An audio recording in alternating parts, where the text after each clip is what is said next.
Welcome, everyone. I see you all are getting your cameras ready and all that. We'll be starting soon.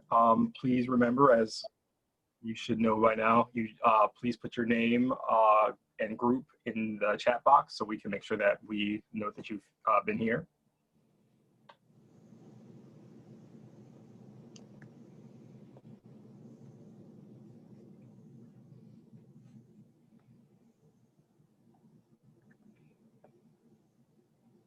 And just a quick announcement that this is going to be recorded.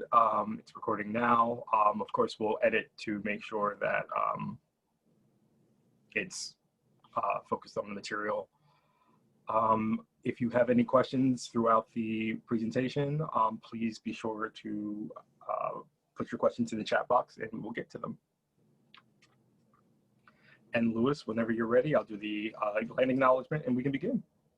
Yes, I'm ready, so feel free to start. All right.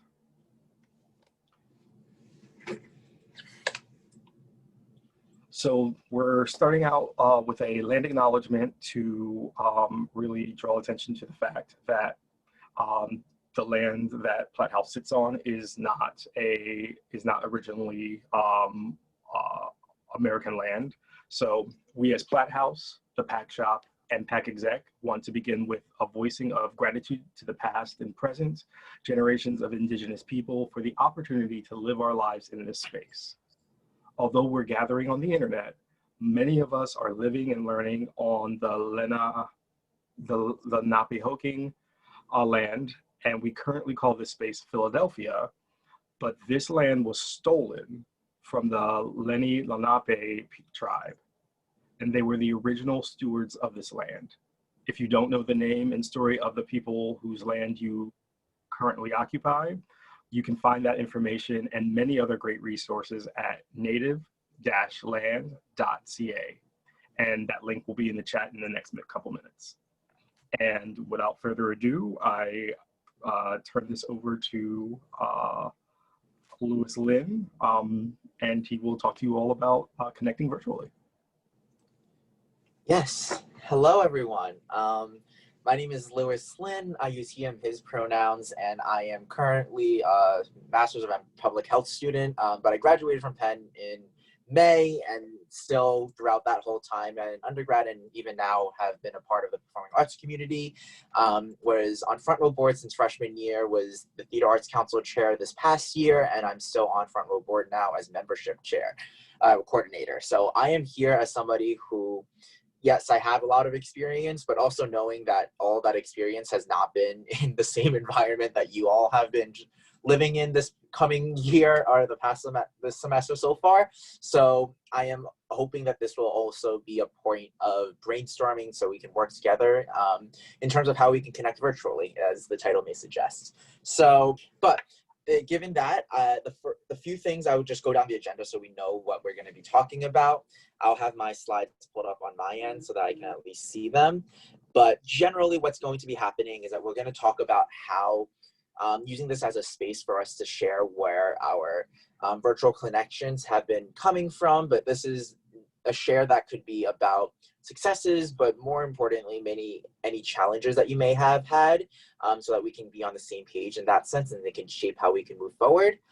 After then, we're going to talk about some of the things that PAC and different groups have been doing successfully so far, whether that be in larger subcommittees or your specific group, and then how we can bring those into light to other groups that they could use some of those examples to hopefully build their own virtual connections.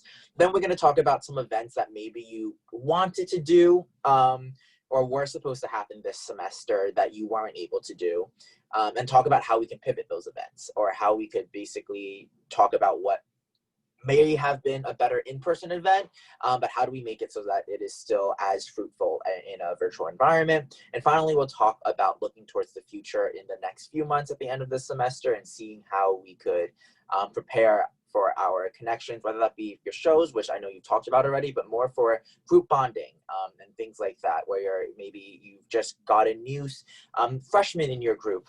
How can you ensure that you are able to bring this virtual environment into this performing arts space? So that all being said, we're going to start off. I want to open up the space for people to share any experiences that they've had so far in terms of connecting virtually, whether that be positive or negative, and we can go from there just so we all could get familiarized with what groups have been doing. And I'm gonna let this be a free share. If you wanna just unmute yourself and you're free to go.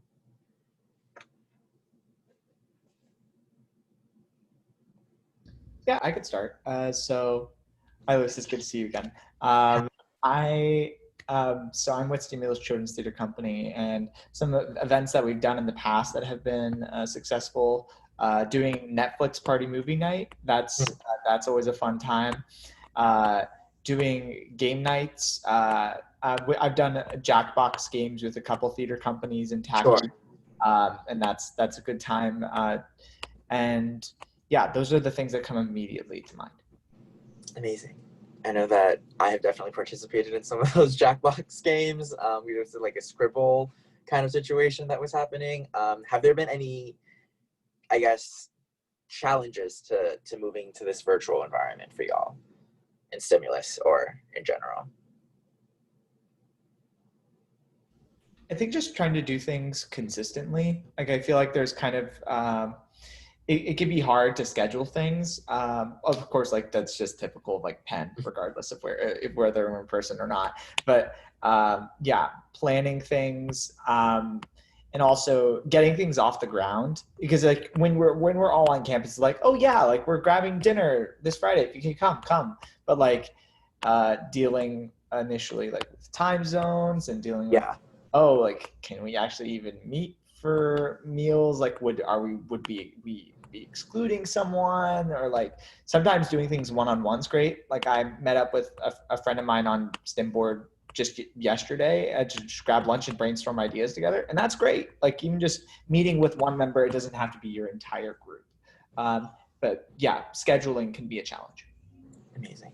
And we'll talk a little bit about this, but one of the things that I'll just bring up now is something that you talked about in terms of time zones and the necessity to make sure that you're being both accommodating, but also not excluding anybody from events, but knowing that at some points you're not going to be able to include every single time zone given the situation. So where is that line where you draw of like not doing anything because it wouldn't work for everyone, but also making sure that maybe you do multiple events around different times so that people can come to one of them at least, and not maybe all of them, but we'll talk about that as well.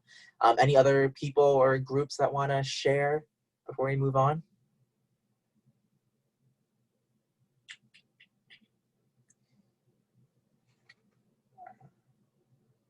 No worries. I can share. Yeah. Sorry, my video is not on, but I'm Emily. Worries. She, her pronouns from Bloomers, and a challenge for us is lack of spontaneity over Zoom. Okay. Yeah, which is pretty critical to a lot of what we do. For sure. And I also just want to acknowledge that this is various different groups, and if you're a theater group with like a lot of the tacky groups have a board of people, and then you have people who are in the show. That's sometimes a core, but then maybe not as connected as maybe like 12 people in an a cappella group that are constantly doing everything together, and less so moving around. But that is also a challenge that may happen. But Connor, I know your hand's raised. Yeah, also another challenge, I mean, like specifically for theater groups that I found, I'm directing with Quadramics, but I'm also on the Front Row Theater Company board. And I know at least looking for shows to direct was very, very difficult because you want to find something that could work in a virtual format. And like, besides the whole rights situation, which is already like difficult enough, I also I think Front Row was also looking for shows that specifically work well over like a Zoom-like platform. And that's really, really difficult because so many shows are meant to be in person. And when you don't do those in person, it can feel kind of weird and like it's just not meant for that platform. So I think definitely with a lot of theater groups, I feel like have definitely had similar issues trying to figure out how to best adapt for virtual theater in a way that like feels like that it works naturally. Yeah, thank you for sharing that. And if nobody else has anything to bring up, I do want to get into some things that maybe y'all could use as examples moving forward. But something that, given that this isn't just this semester, there are some events that people have been trying to do over the summer or at the end of last semester to try to keep people engaged, while also acknowledging the fact that it is a pandemic and not everybody's going to be able to participate, whether it be for their own time commitments or the health reasons. But one thing that I do want to highlight are things that different groups have done at the subcommittee level, and something that you may want to think about in terms of incorporating into your own groups. So I'll talk about TACI and tech, but TACI, Adam First, who's our TACI chair this year, has been working on things related to like weird PowerPoint nights, where if you've seen like TikToks of videos where people just choose a random topic that they want to present about and create a PowerPoint for that, and then people come together and see how all the craziness that can ensue. Their tech had things where every Sunday night they would do some sort of movie where they watch Cats or whatever it may be, in ways that you could try to bond with people without necessarily being in the same place. I know Jaden talked about things like Jackbox games. That is something that I think is super easy if you have the necessary internet connection to bring a group of people together, and then have a little, I guess, not spontaneity, but a little bit more fun in that sense. Does anybody have any things that they think that they would want to share to allow other groups to maybe incorporate it into their own upcoming work in terms of event collaboration and bonding?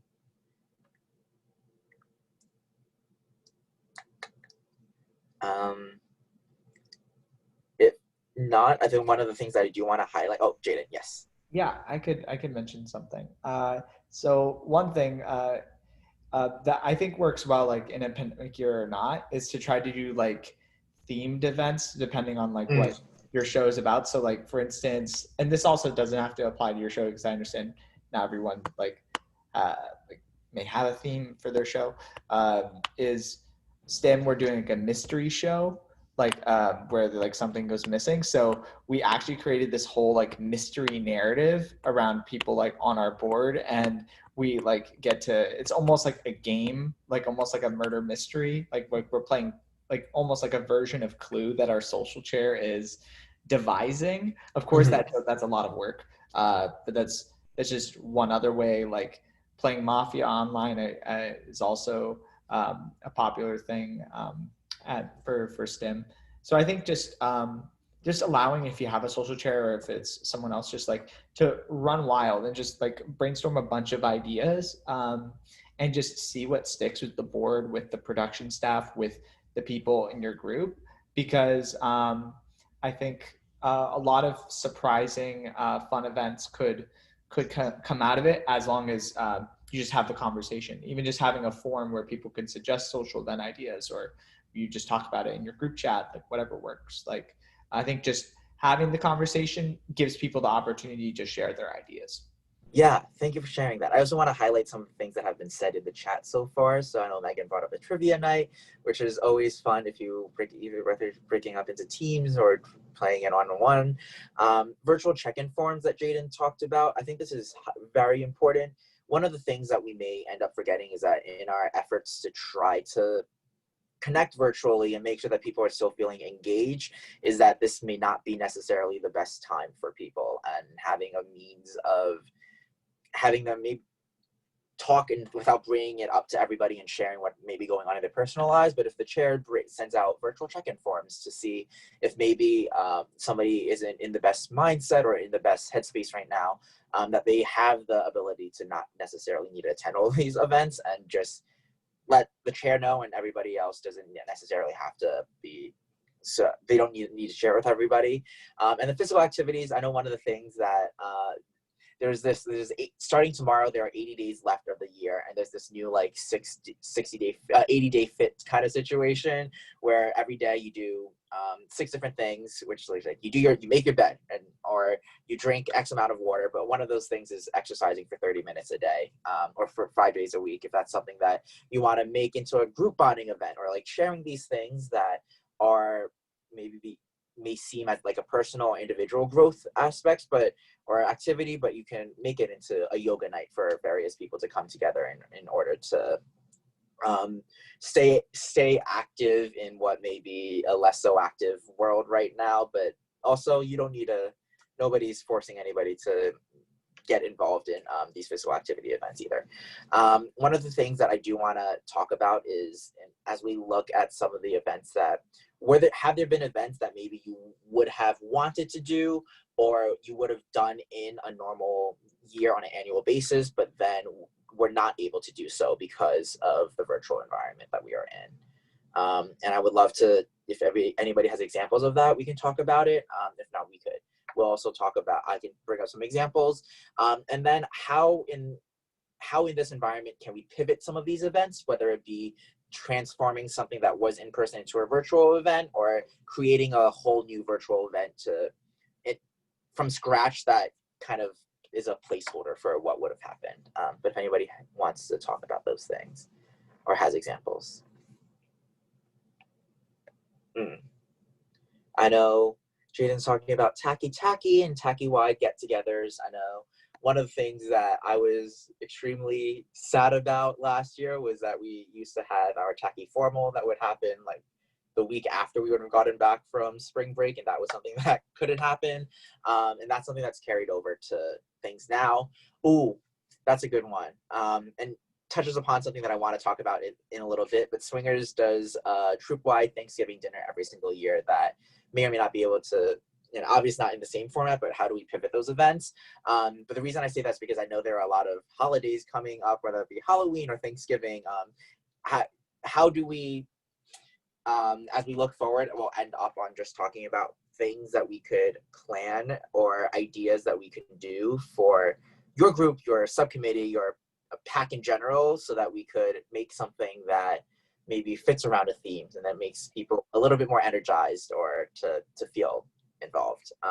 One of the things that I'll talk about in terms of something that is like completely different is something that Front Row usually does is we do an NSO show, and that is a way to basically highlight the ways that, like, not only to have a new show, but like that is how we kick off the theater year for everyone, because it is the first show, and that's not something that we were able to do. And granted that obviously, but there's the show component that we weren't able to do, but it's the bonding aspects of allowing freshmen to come see a show during NSO or the week after NSO, and be invited into a full show beyond just SPAN or something, or SPAN, something like that. And how do we ensure that we can create an environment for new students? I don't know if anybody has any challenges with that or like ways that they've pivoted. So it's not only just people who you've known maybe for the past year or two or semester, whatever it may be, but these brand new students who may not have known anything about Penn, PAC, arts, whatever it may be before coming, and how have you been able to pivot and allow them to be either initiated into your group well, or things like that.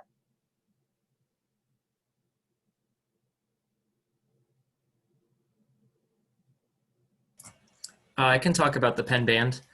Yeah. I guess I'll turn my camera on. Hi, everyone. Hi. So I'm the vice president of the Penn Band, but I give a lot of credit to our recruitment chairs, because over the summer, they outlined this whole like month-long program and social media outreach and things. One of our assistant director's daughter is actually in the incoming class, so we used her as an in to social media groups and everything. So that was helpful. But outside of that, our recruitment chairs, they realized that NSO was not going to be the typical like bonding experience, get to see everyone, get to meet new people. So they set up events that kind of replaced some of that that you would normally get from Penn. It's like a general Penn traditions thing, which the band is heavily involved in anyway. But also just like they simulated like floor events so people can just talk to each other. So our idea was to get the freshmen comfortable with each other. And then like towards the end, we're like, okay, no, this is what the Penn Band looks like. This is what they do. I think that's worked out pretty well. I'm honestly surprised about how many freshmen we've kept. I think to make it broader, to apply to all PAC groups, because we have like, we track musicians, we track people that want to do that kind of stuff. But if you have someone who's generally involved in theater, I think just making them like a comfortable Penn student first, and then saying like, hey, this is something we have in common. This is what we can relate about.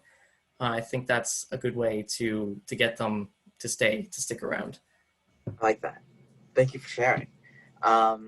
In a similar vein, I want to use some of the last like 15 minutes to talk about brainstorming in terms of what will be happening in the coming weeks, as whether that be shows starting up or whether that be new students that have been a part of your group or being more involved, or just like I said before, around Halloween. Maybe you used to do a Halloween party and now how do you keep people bonded, or ways that we can basically brainstorm for ideas that we can all do across the board. And I opened that up to let anybody share first, and then I could get into some things as well.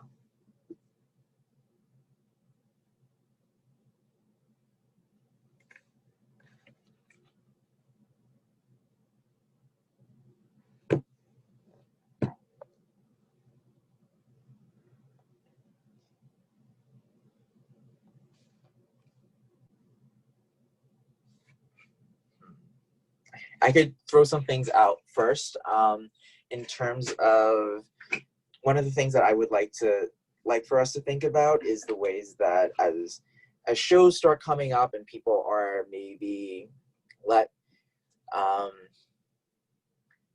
it will be a different environment. I don't want to make it any less. The ways that we can make maybe show weeks or rehearsals before shows, whether that be the recording of your show's times, but making that as less stressful as possible for people and making sure that it is a time where people could bond in terms of having more lighthearted events that make them feel a little bit more engaged in the ways that they are maybe more so on campus, or have that relaxing break on campus. So for shows coming up, and you know that you have X amount of rehearsal time that you need to do to be ready to record your show, what are ways that you could incorporate social bonding or events that are ways that people can bond virtually before that show happens, to create that an uplifting environment that people are happy to be in, instead of feeling like, I am virtual right now, I have classes, I have all this stuff going on in my life that I do not need to be bothered by a show that is going to be happening, and joining all these recording sessions and things like that. Yes, Jaden. Well, one thing came to mind that kind of reminds me of something I've heard that that Sparks Dance Company does, is that before their shows, they write like anonymous compliment notes to each other to kind of like support each other. And I think that can potentially be applied through like a Google form, kind of a way to kind of like pep people up, say before a show is going to be recorded, kind of be a good way just to like, I think, deepen a connection with people, even if it's virtually. For sure. I was going to bring up Penn Singers or something like that. I don't know if it's the same kind of tradition, but like sending little notes throughout the week to people. And that's something that I think not only allows people to feel connected, but also feel good about themselves in a time where maybe things aren't necessarily going their way. So there's things like that. Are there any other examples tied to that you could think of?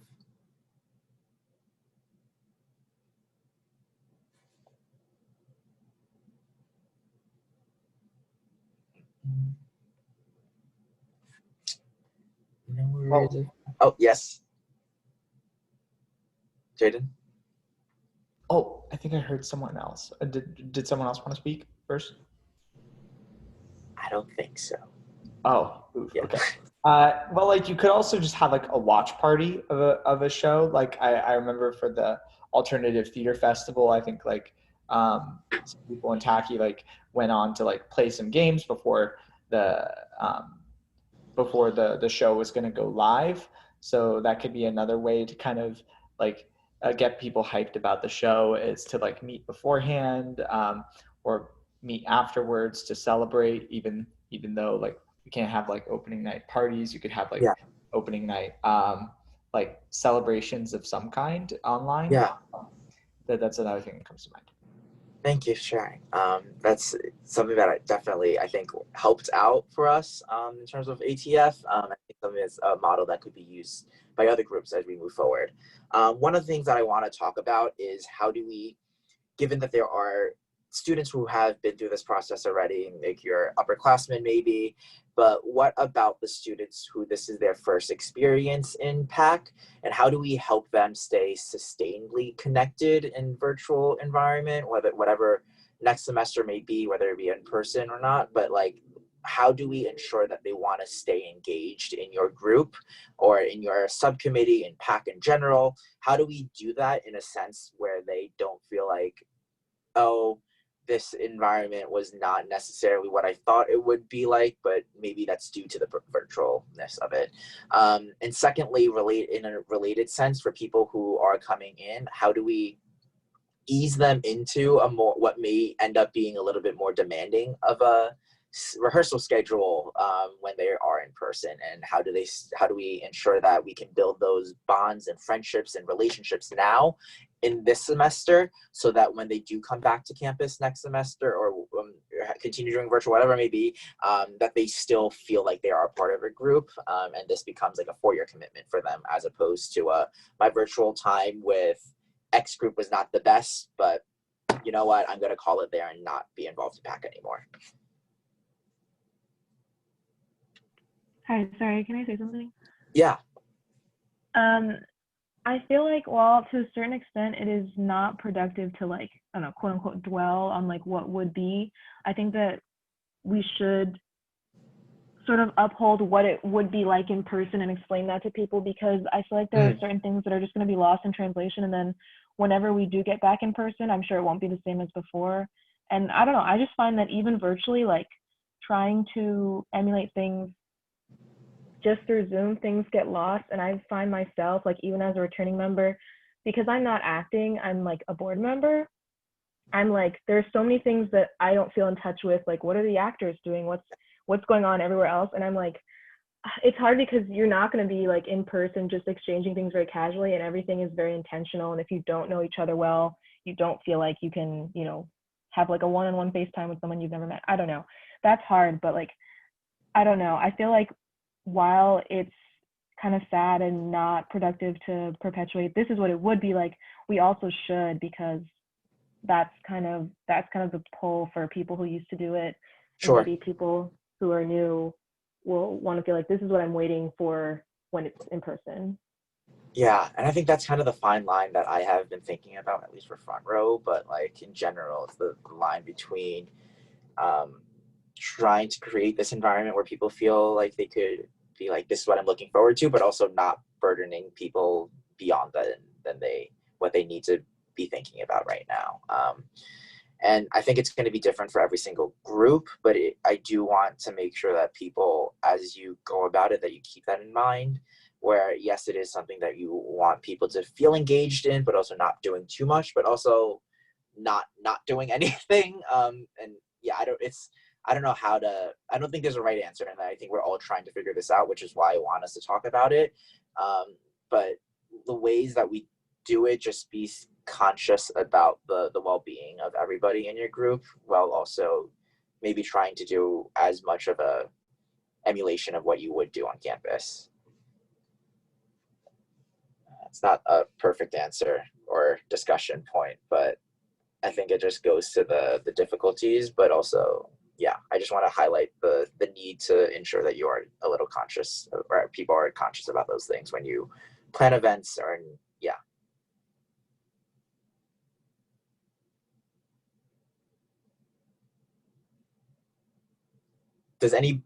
Do any groups have any exciting things happening within their connecting virtually kind of themed events happening in this month that we could discuss? And if not, we can use this time to think about ways that we can do that with, whether it be like a costume party that you all jump onto, or ways that you could do smaller events that may not necessarily be tied to Halloween. I don't know if people want to do a Halloween-based thing, but there are, but things like that.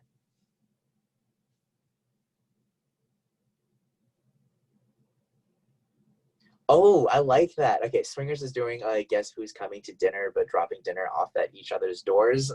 Things like that. There's one of the ways that last year what we did for one of our groups was that we had social chairs that would get the availability of different people, of all the people in the group, and then they would be the people matching up. 2 people to have dinner, or 2 people to do homework together, or 2 people to whatever it may be, right? Or a larger group of people if it doesn't have to be one-on-one. But that's something that if you are looking for ways to get involved, not to burden the social chair anymore, or like just a board member or somebody to coordinate maybe anonymous guess who's, whether that be dinner like this example was, or ways to like, hey, there's an exam, or people finding ways that maybe there are people in your group who are in the same class, but they do not know because they don't see anybody physically in person right now. But if you have people in the same classes in a subcommittee or in a group, you'll be able to connect them so they can study for an exam together or share whatever assignments that they need help with and ask questions to each other, things like that. But there are ways to ensure that, like, whether it be an anonymous guess who kind of situation or like building connections with people who you may not have known because you don't see them in person, but that's something to do. Ooh, okay. I worked with a group, Megan's talking about, who decided to share a Zoom room and work on their own individual creative projects together.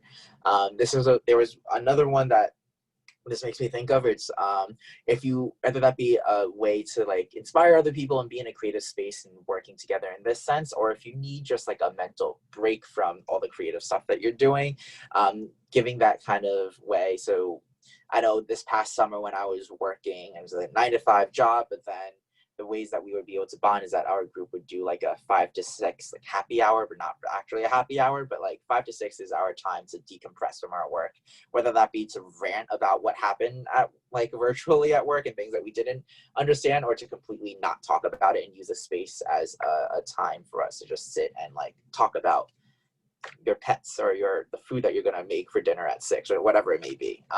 But creating a standing time that people are able to jump onto and use as a space to either continue pursuing some of those creative arts or using it as a space where people do not necessarily need to think about PAC, or like just a space where you can sit down and rant and talk about life and things like that.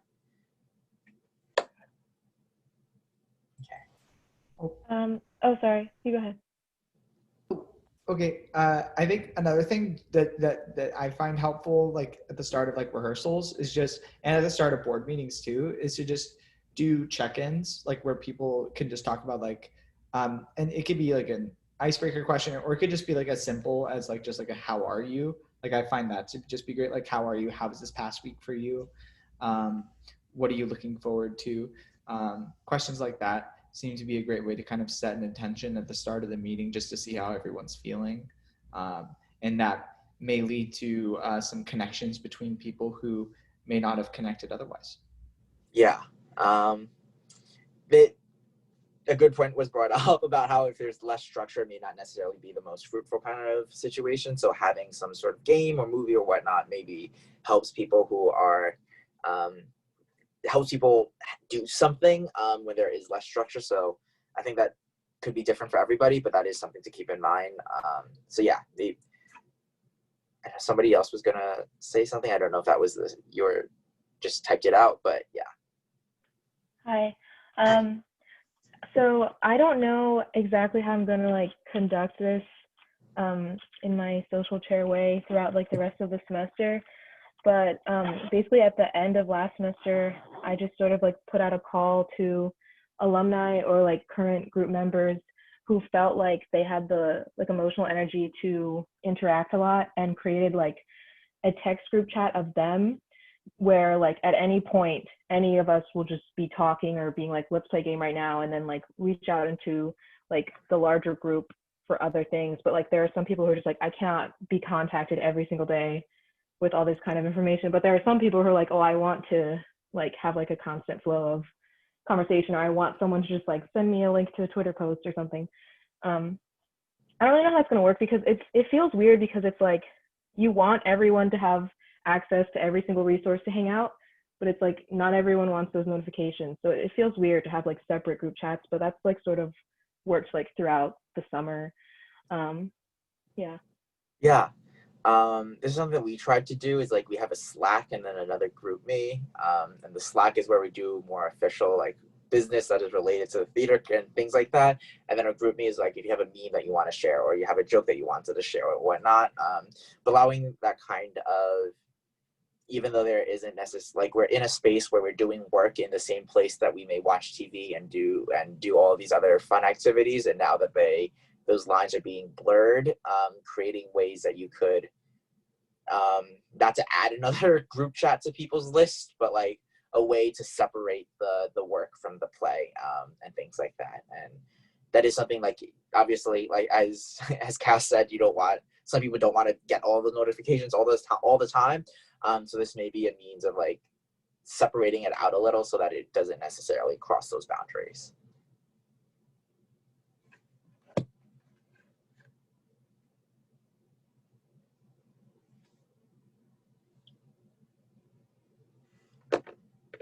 Connecting with alumni seems like a unique opportunity, yet I understand it to be challenging logistically. Does anybody have any advice for that? I think that's a good point that I didn't even think about in terms of alumni, and how do you connect with them? But has anybody been able to do that? Oh, Connor. Actually, like I think right now, Glee Club is currently having an alumni get together, like a tea session over Zoom, specifically for LGBT alumni, to kind of like talk about their experiences in the club and network and stuff. So that's been something that I know Glee has been doing and stuff. Yeah. Yeah. No, that sounds good. And I think that's a way to like, if you're going to a space, there is a set agenda. Like this is somebody is attending, and like we could talk to them, and use that as a means of start jumping off point without just here's a space for people to join for no specified reason. But I like that. Something that Arts House did last semester was use obviously the fact that we were online to integrate alumni into like what we were doing. So we had a workshop space, and we're raising funds, and so not only could the alumni attend, but they also taught some of the workshops. And so that was a great thing for the students in the group to not only like meet some of the alumni that they hadn't met before, but also just like, I think the alumni to be integrated and have also something to do. But that was that within dance, like we were able to do that. Thank you for sharing. And I think that's something that like, whether it be Jaden or anybody else in the group that's here that can use in their own groups. And I think that's what this space is meant for today. I personally don't have anything else that I want to necessarily bring up in the last 2 minutes and start a new conversation, but does anybody have any last words before I close this out, or I let Platt House close it out? I'm not so sure how that's gonna work, but yes. Anyone have experience with Gather.town? That's also sounds like it'll be a nice pop-in out of groups. I have not used it, but has anybody used?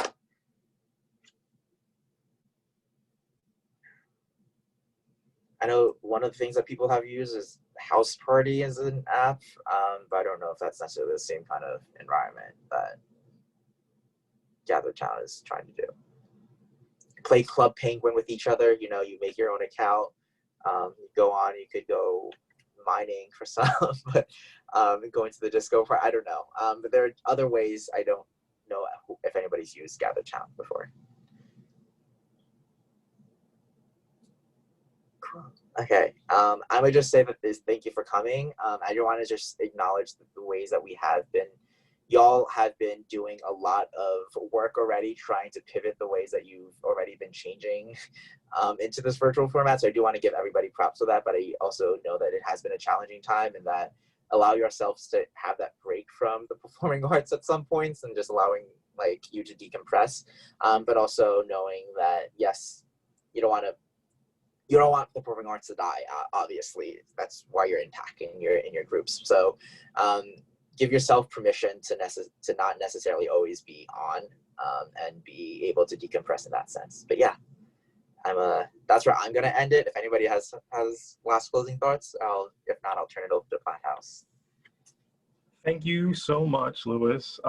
It was really informative, and thank you for taking time out of your day to speak with us on this important topic. Let me just another thing. one shout of any PAC groups that want to do crossover events. I didn't even think about that, but if y'all want to like do crossover events, I don't know if PAC-Exec can like send out a form or something to allow that to happen. But I do want to flag back in the chat before it gets hidden. But yeah. And thank you for noticing that. We will also, as Platt House staff and PAC-Exec, since I know there are a couple board members here, we'll talk about that soon too. So thank you, everyone. If you can all, unless you have additional questions, clear the room and come back in through the waiting room so we can make sure that we can set up the space virtually for the next presenters. Thank you all so much. Have a great one. A good one. Bye. Thank you, Louis. No Thank you, problem. everyone. Bye. Bye.